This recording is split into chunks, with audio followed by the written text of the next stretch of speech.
अस्सलाम वालेकुम दोस्तों, welcome to my YouTube channel. जिस तरह मैंने अपने इस वीडियो में एसपीएससी ने जो असिस्टेंट बीपीएस 16 की जॉब्स अनाउंस की थी कॉलेज एजुकेशन में, उसके ऊपर एक डिटेल्ड वीडियो बनाया और तमाम तर चीज़ें मैंने इसमें कवर की थी। और उसके बाद बहुत सारे कैंडिडेट्स ने ये क्वेश्चन पूछा कि इनका टेस्ट जो है वो कब कंडक्ट किया जाएगा, कब लिया जाएगा। तो इस वीडियो के थ्रू मैं एक चीज़ आपसे क्लियर कर दूं कि इन जॉब्स के ऊपर सिंध हाई कोर्ट ने जो है वो फिलहाल एक स्टे जारी कर दिया है। अब स्टे क्यों जारी किया गया, उसके पीछे क्या रीजंस हैं, क्या वजूहात हैं, आइए जानते हैं आज के इस वीडियो में।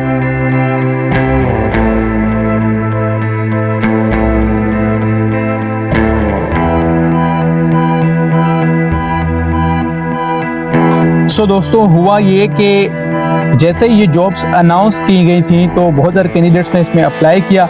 अप्लाई करने के बाद जो है वो टेस्ट 1 से 1.5 मंथ के अंदर कंडक्ट किया जाता है, तो टाइम बहुत कम था।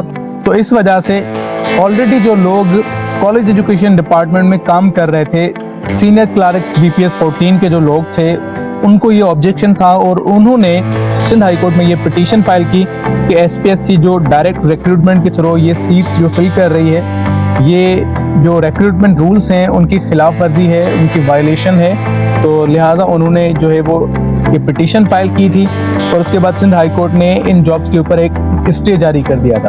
अब इसके पीछे मेन रीजन ये थी कि जो सीनियर क्लर्क्स हैं बीपीएस 14 के, उनका ये कहना है कि एसपीएससी ने जो नोटिफिकेशन इशू किया था उसमें 251 सीट्स थी टोटल, जिनको डायरेक्ट रिक्रूटमेंट प्रोसेस के थ्रू फिल किया जाएगा।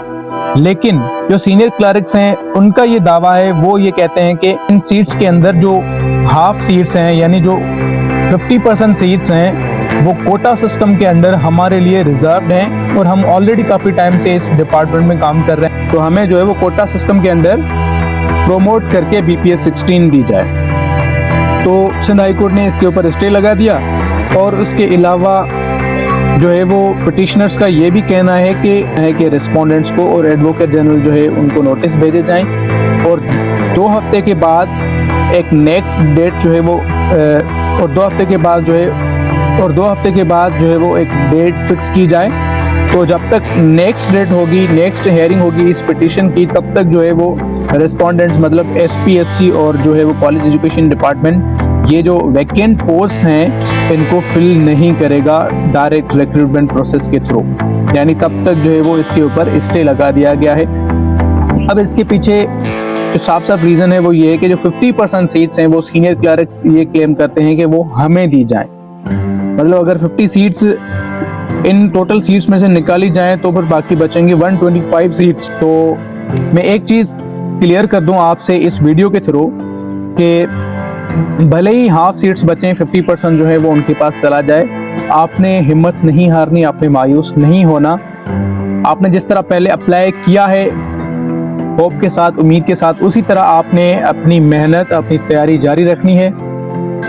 अगर आप कॉम्पिटेंट हैं, अगर आप एबल हैं, अगर आप में काबिलियत है, तो डेफिनेटली मैं ये कह सकता हूँ कि भले सीट्स जो हैं वो कितनी भी कम हो जाएं, भले 10 हो जाएं, 20 हो जाएं या 50 हो जाएं, लेकिन अगर आप कॉम्पिटेंट हैं, आपने अच्छे से तैयारी की है, पूरे सिलेबस को थॉरोली आपने कवर किया है, तो आप अपनी जॉब ज़रूर सिक्योर करेंगे, आपकी जॉब कहीं नहीं जाएगी। तो आपने अपनी मेहनत जारी रखनी है, अपनी स्ट्रगल, अपनी लगन जारी रखनी है, अच्छे से तैयारी करनी है। अभी ये जो है वो पिटीशन डिसाइड होगी, देखना ये है कि अभी फाइनली जो है वो ऑनरेबल हाई कोर्ट का इसके ऊपर क्या फैसला आता है। 50% सीट्स जो हैं वो सीनियर क्लर्क्स को दी जाती हैं या नहीं, तो ये बाद में हमें जो है वो पता चलेगा। तब तक आपने अपनी तैयारी को कंटिन्यू रखना है, हार नहीं माननी, गिव अप नहीं करना। भले कितनी भी सीट्स जो है वो बाकी बचें, आपने जो है वो अपनी मेहनत के दम पे, अपनी काबिलियत के दम पे ये अपनी जॉब जो है वो सिक्योर करनी है। तो ये था आज के लिए, फिर मिलते हैं नेक्स्ट वीडियो में। बाय।